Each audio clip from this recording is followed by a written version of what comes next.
राधे राधे भक्तों, आज की इस वीडियो में हम श्रीमद् भगवत गीता के दूसरे अध्याय का महात्म का पाठ करेंगे।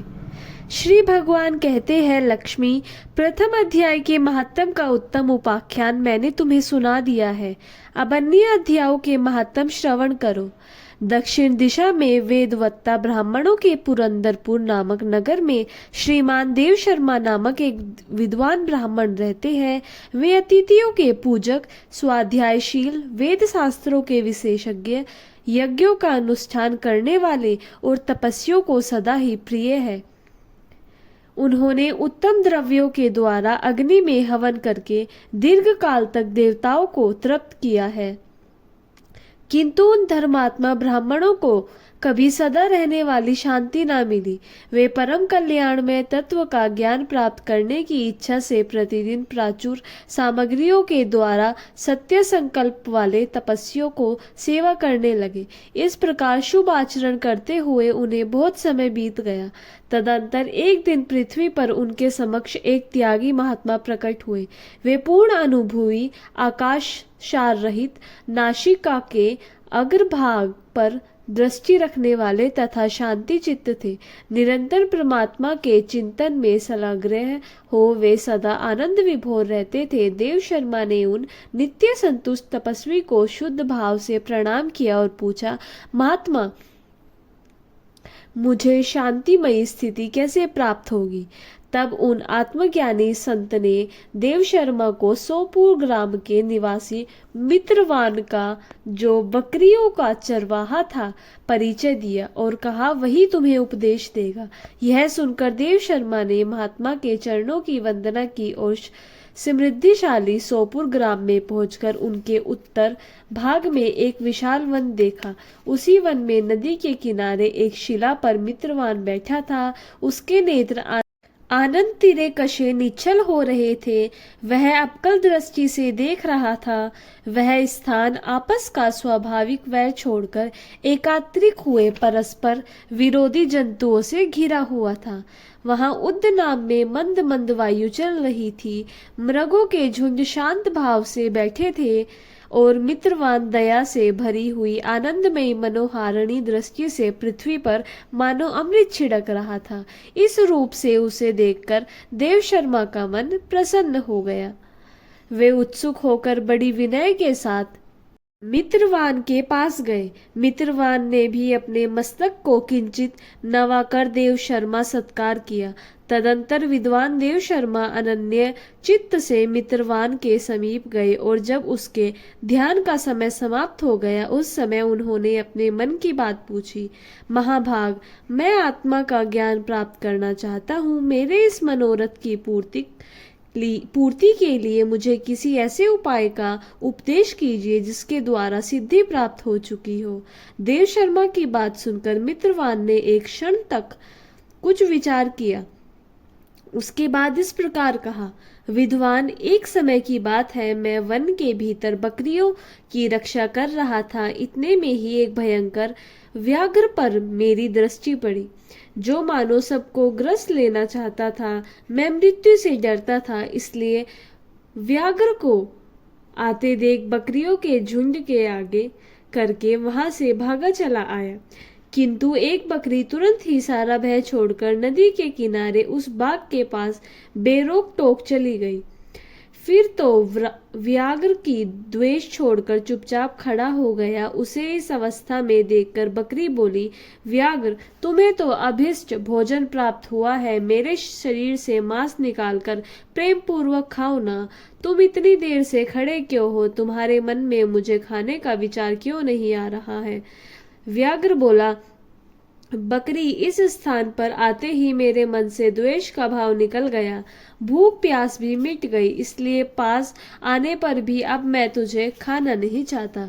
व्याघ्र के यो कहने पर बकरी बोली, ना जाने मैं कैसे निर्भय हो गई हूँ। इसमें क्या कारण हो सकता है? यदि तुम जानते हो तो बताओ। यह सुनकर व्याघ्र ने कहा, मैं भी नहीं जानता। चलो सामने खड़े हुए इस महापुरुष से पूछे। ऐसा निश्चय करके वे दोनों वहां से चल दिए। उन दोनों को स्वभाव यह विचित्र परिवर्तन देखकर मैं बहुत विस्मय में पड़ गया। इतने में ही उन्होंने मुझसे ही आकर प्रसन्न किया। वहां वृक्ष की शाखा पर एक वानर राज था। उन दोनों के साथ मैंने भी वानर राज से पूछा।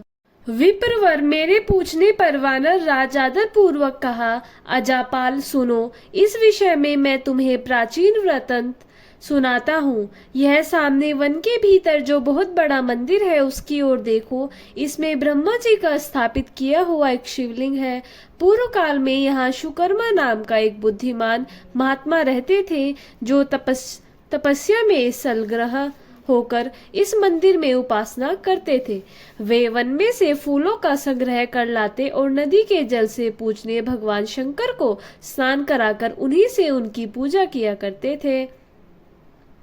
इस प्रकार आराधना का कार्य करते हुए शुकर्मा यहाँ निवास किया करते थे। बहुत समय के बाद उनके समीप किसी अतिथि का आगमन हुआ। शुकर्मा ने भोजन के लिए फल लाकर अतिथि को अर्पण किए और कहा, विद्वान, मैं केवल तत्वज्ञानी की इच्छा से भगवान शंकर की आराधना करता हूँ। आज इस आराधना का फल परिपक्व होकर मुझे मिल गया, क्योंकि इस समय आप जैसे महापुरुष ने मुझ पर अनुग्रह किया है। शुकर्मा के ये मधुर वचन सुनकर तपस्या के धनी महात्मा अतिथि को बड़ी प्रसन्नता हुई। उन्होंने एक शिलाखंड पर गीता का दूसरा अध्याय लिख दिया और ब्राह्मण को उसके पाठ एवं अभ्यास के लिए आज्ञा दी। ब्राह्मण, इससे तुम्हारा आत्मज्ञान संबंधी मनोरथ अपने आप सफल हो जाएगा। यूं कहकर वे बुद्धिमान तपस्वी शुकर्मा के सामने ही उनके देखते देखते अंतर्ध्यान हो गए। शुकर्मा विस्मित होकर उनके आदेश के अनुसार निरंतर गीता के द्वितीय अध्याय का अभ्यास करने लगे। तदंतर दीर्घ काल के पश्चात अंतःकरण शुद्ध होकर उन्हें आत्मज्ञान प्राप्ति हुई। फिर वे जहां जहां गए वहां वहां का तपोवन शांत हो गया। उनमें शीत उष्ण और राग द्वेष आदि की बाधाएं दूर हो गई। इतना ही नहीं, उन स्थानों में भूख प्यास का कष्ट भी जाता रहा तथा भय का स्वार्थ अभाव हो गया। यह सब द्वितीय अध्याय का जप करने वाले शुकर्म ब्राह्मण की तपस्या ही प्रभाव समझो। मित्रवान कहता है, वानर राज के यो कहने पर मैं प्रसन्नता पूर्वक बकरी और बाघ के साथ उस मंदिर की ओर गया। वहां जाकर शिलाखंड पर लिखे हुए गीता के द्वितीय अध्याय को मैंने देखा और पढ़ा। उसी की आवृत्ति करने से मैंने तपस्या का पार पा लिया। अतः भद्र पुरुष, तुम भी सदा द्वितीय अध्याय की ही आवृत्ति किया करो। ऐसे करने पर मुक्ति तुमसे दूर नहीं रहेगी। श्री भगवान कहते हैं, प्रिय मित्रवान के इस प्रकार आदेश देने पर देव शर्मा उनका पूजन किया और उन्हें प्रणाम करने पुरंदरपुर की राह ली। वहां किसी देवालय में पूर्वोक्त आत्मज्ञानी महात्मा को पाकर उन्होंने यह सारा वृत्तांत निवेदन किया और सबसे पहले उन्हीं से द्वितीय अध्याय को पढ़ा। उनसे उपदेश पाकर शुद्ध अंतः कारण वाले देव शर्मा प्रतिदिन बड़ी श्रद्धा के साथ द्वितीय अध्याय का पाठ करने लगे। तब से उन्होंने अनवद प्रशंसक के योग्य परम पद को प्राप्त कर लिया। लक्ष्मी, यह द्वितीय अध्याय का उपाख्यान कहा गया। भक्तों, ये थी श्रीमद् भगवत गीता के दूसरे अध्याय का महत्तम। नेक्स्ट वीडियो में हम इसी अध्याय का पाठ करेंगे। वीडियो अच्छा लगे तो लाइक करें, कमेंट सेक्शन पर बताएं कि आप किस टॉपिक पर वीडियो देखना चाहते हैं। और आप सभी को राधे राधे, जय श्री राधे कृष्णा।